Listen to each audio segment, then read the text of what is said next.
staying healthy, staying sexy, staying young is what living life is all about. And if you have doctors that have proven treatments that keep people young and healthy so they don't get sick, um, you want people to know about these treatments and that they exist. This episode is brought to you by Gainswave. Gainswave is a treatment done at your doctor's office to optimize erection quality without the need of Viagra, Cialis. It's non-surgical, there's no needles, and it has an amazing success rate. To find a Gainswave provider, go to gainswave.com. That's GAINSWAVE.com. Hello, this is Mark L. White with Health Hacks, and today I have Dr. Evan Hirsch. Dr. Evan Hirsch is the founder of FixYourFatigue.com, which I assume you fix people's fatigue. Is that accurate? It is accurate, Mark. And thanks so much for having me on. Oh, thank you so much. And I guess what's the easiest way you fix people's fatigue? Like that's really sounds complicated. How do you make it simple? So this talk is all about, if I share one thing with people, it's really all about finding the causes. So I have found that when you are focused on your causes and you're not focused on your treatment, it's not about what IV you're getting or what supplement you're taking, unless it's paired to an actual cause that you have. You're going to be successful if you focus on those causes. So that's kind of the big picture. And I found that there's 10 categories of causes, which kind of breaks down into 33 different causes, and everybody has 20 causes. And those 20 causes are really like 20 nails in the bottom of your foot that really have to be removed, and you get better along the way as you pull out each nail, but that's really the fastest way to success.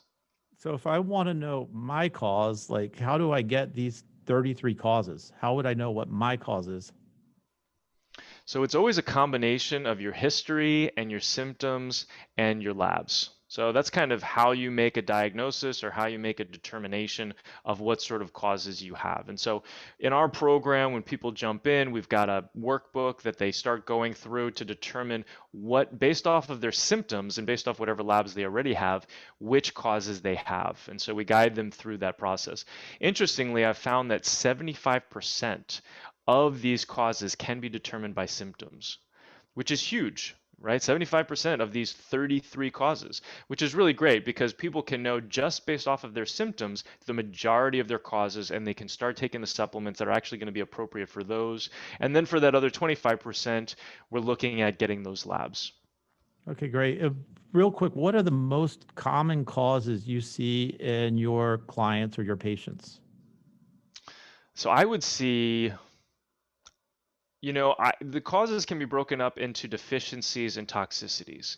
And the deficiencies are deficiencies in things like hormones, so adrenals and thyroid and sex hormones, mitochondrial function, which produces 70–80% of the energy in our body, lifestyle habits, vitamins and minerals. And then the toxicities, which are things like heavy metals, chemicals, molds, infections, allergies, negative emotions. And I would say, because it's always a combination, I would say that, the most common thing, and it really depends on what I call the 3 levels of fatigue that somebody has. If somebody's got a level 1 problem, then you can fix it with their lifestyle habits. So we're talking about, if they're not drinking enough water, if they're not getting enough good food, if they're eating too much sugar and grains, if they're not getting enough movement in their life, they're not turning on that music and dancing every day, so those are that's like a level 1 problem. They're not getting enough sleep.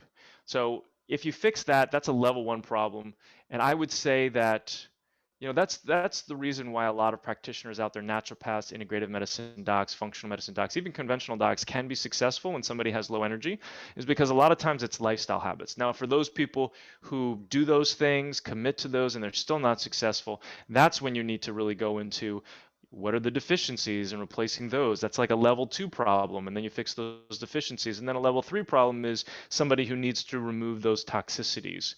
And really 2 and level 3 are the people that I see most of, because a lot of other practitioners can help them with the level 1 problem. I didn't exactly answer your question as to like what are the most common ones, but that kind of gives a bit of a picture. But I will say most common ones are adrenal gland dysfunction, which manages our stress, our physical, mental, emotional stress, and then mitochondrial function, which gets damaged by all of these toxicities that we see, and then thyroid. I would say the first two are the most common, and then the thyroid is the next common. And I would say, if I had a nickel for everybody that I've seen who's been undertreated for their thyroid, I would be a very rich man. Most practitioners don't really know how to treat thyroid appropriately, and for people who are listening to this or watching it, like they don't if you have thyroid symptoms, you need to continue to work on all of these aspects. The adrenals and the mitochondria and the thyroid replacement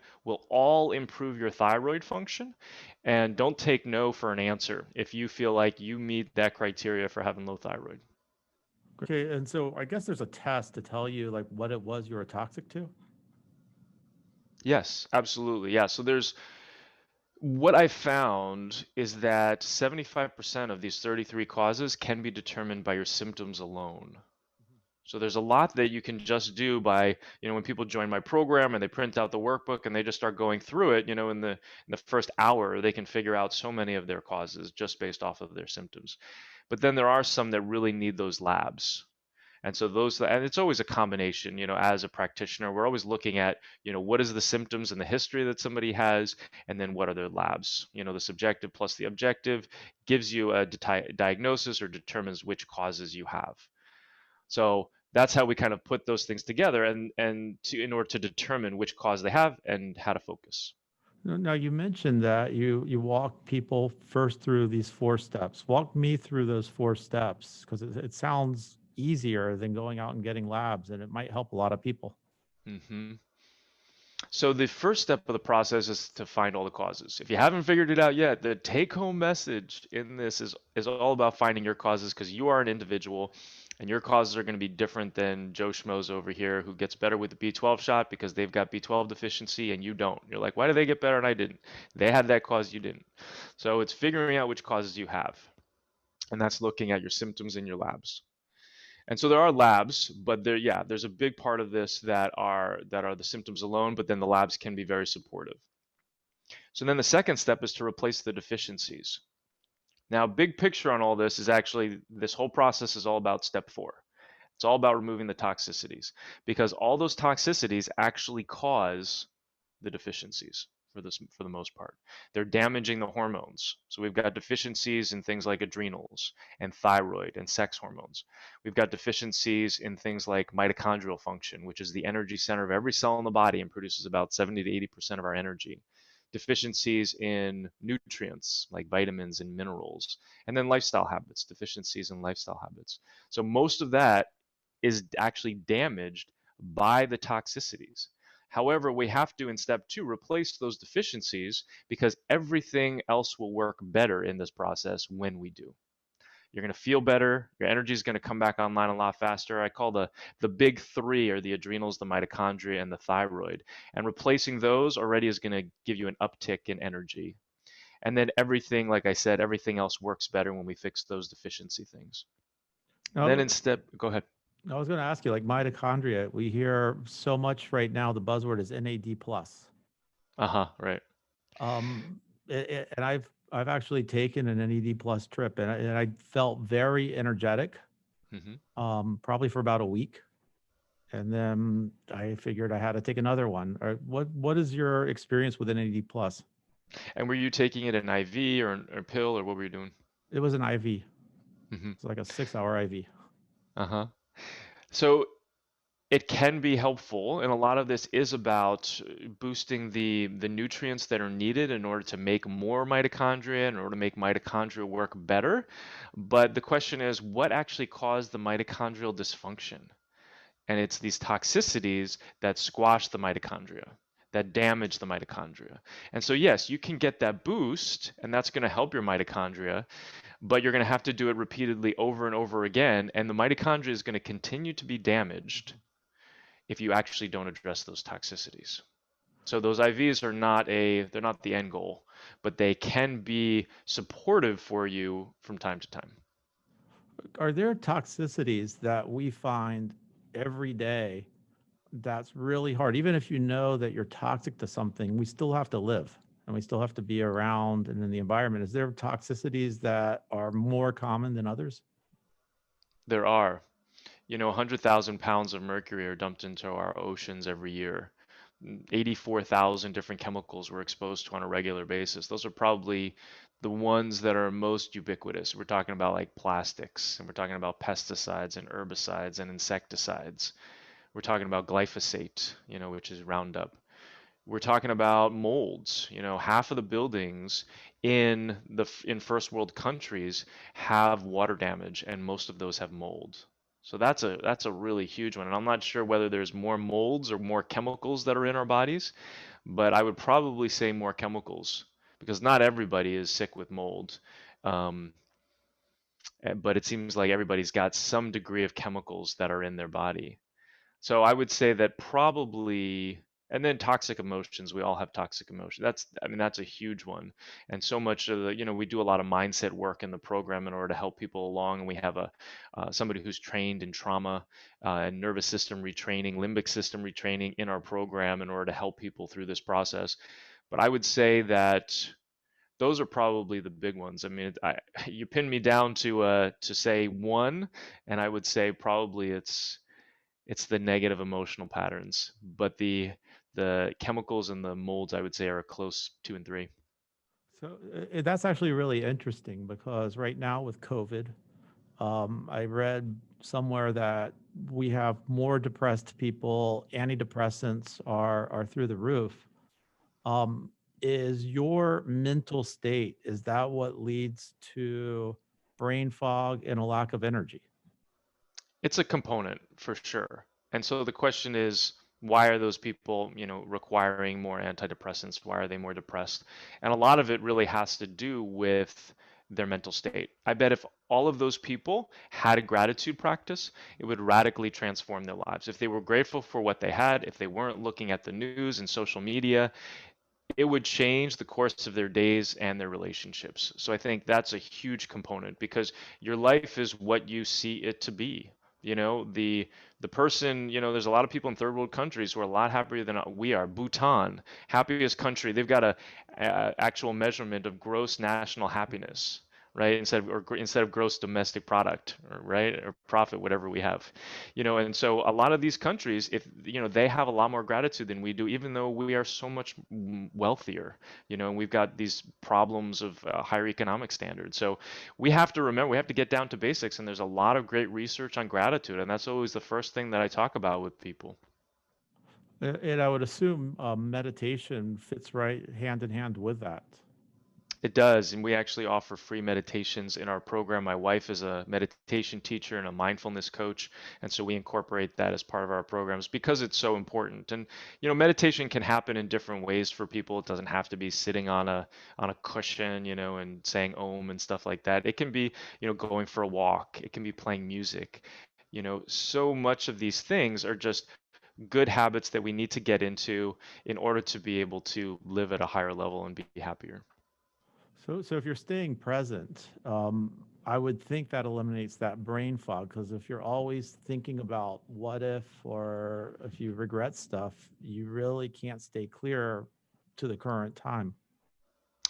That's a good question. And I think that there is a component of that, but most of the people that I'm seeing have toxicities that are causing their brain fog, where we remove the mold, we remove the infections, and then their brain fog goes away. So regardless of any sort of, we're doing the mindset stuff as well at the same time, but it seems like the mindset stuff is less. Brain fog can have a couple of different definitions. And what I'm referring to is the inability to find a word and the incredible challenge of completing a thought. So if you're trying to think through something and you're not able to get there, that is incredibly frustrating. And that's kind of more of what I'm talking about, as opposed to having a monkey mind where your brain is all over the place. That's kind of where the mindset will come into play. Got it. Got it. So really the first step, you get the testing done, you find out what toxicities you have. And then once you do that, you eliminate as much as you can. Are there certain nootropics or any type of supplements people should also be on that are going to help them eliminate toxicities? Absolutely. So just taking a quick step back into the four-step process, we did step one to find the causes, step two to replace the deficiencies, and then step three is to open up the detoxification pathways so that we can be prepared for step four to removing these toxicities. So then the supplements that I'm recommending throughout the whole process, and especially for removing those toxicities, excuse me, really have to do with step three, opening up those detoxification pathways with certain herbs that can open up these pathways, opening up the gut to make sure you're having bowel movements 1 to 2 times a day, make sure the lymph is open, which is the garbage system of the body, the liver, the kidney, the neurolymph, which is basically the lymphatic system in the brain. So all of those have to be open and patent. They're like tubes in your body where if you're going to grab toxicities, pull them out of their hiding places into the bloodstream and get them out of the body, you have to have these tubes that are open. Otherwise, if it's clogged, it just goes back into a different compartment and then you have another problem. So those are the herbs and the supplements that I recommend. And then with the toxicities, oftentimes we're using binders, different kinds of binders in order to bind up the toxicities, and then other nutraceuticals in order to open things up. So glutathione and N-acetylcysteine are, just kind of some examples, but a lot of it really depends on the toxicity that somebody has, and their particular situation. Was it a big, like, was it hard to leave the traditional medicine and go into a functional medicine space? And what, like, did your colleagues look at you like you were crazy? And like, tell me a little bit about that. That's a good question. It wasn't that hard for me. I actually was board certified in holistic medicine before I got out of residency. So, and my first training in something alternative was hypnotherapy, which was in medical school, in my second year of medical school. And so it wasn't that hard for me because I was asking my attendings and my teachers lots of questions. And if I didn't get an answer that I thought was good, I just looked elsewhere. I'm just a very curious person. So it wasn't that hard for me because I was always really on that path. But I do think that it can be very challenging for people. I mean, right now I'm at a point in my career where I have a virtual practice. So I work across state lines and national lines, and I train other doctors how to do it. So one of the biggest conversations that we have is that in order to be able to do this, you have to be licensed in every single state that you're going to work in, or you have to practice as a coach. And so there's physicians and other licensed practitioners who say, I've worked so hard to get this MD or this DO or this PA or this NP or whatever it is, and I don't want to give that up. I really, I worked hard for it. It's mine, and that is my identity. And for me, I always tell them, well, does the end justify the means? If you want to have a bigger impact on the world and you want to work across state lines and you want to work from home, what does it matter what you're called?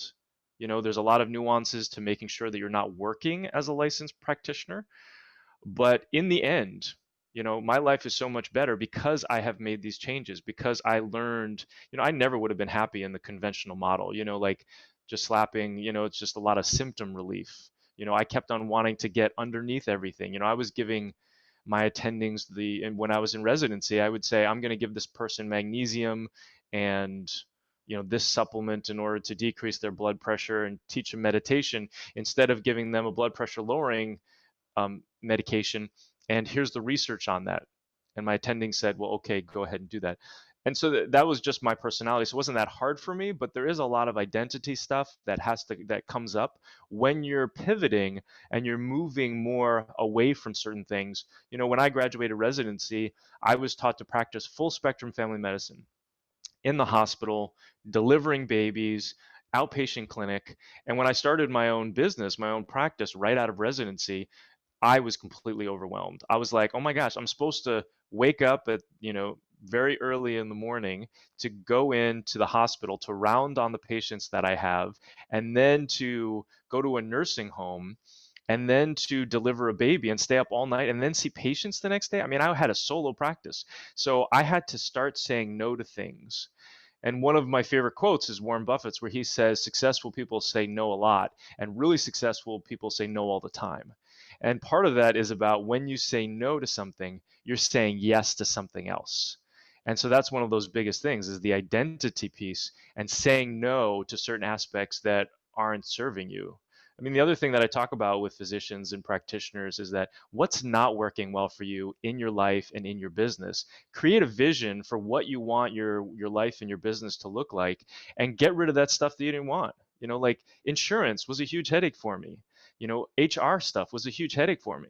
And so I was like, okay, when I'm pivoting from brick and mortar to a virtual practice, what do I want to keep with me? What don't I want to keep? So I hope that answers your question. First of all, I love the answer. And I work with a lot of doctors as well.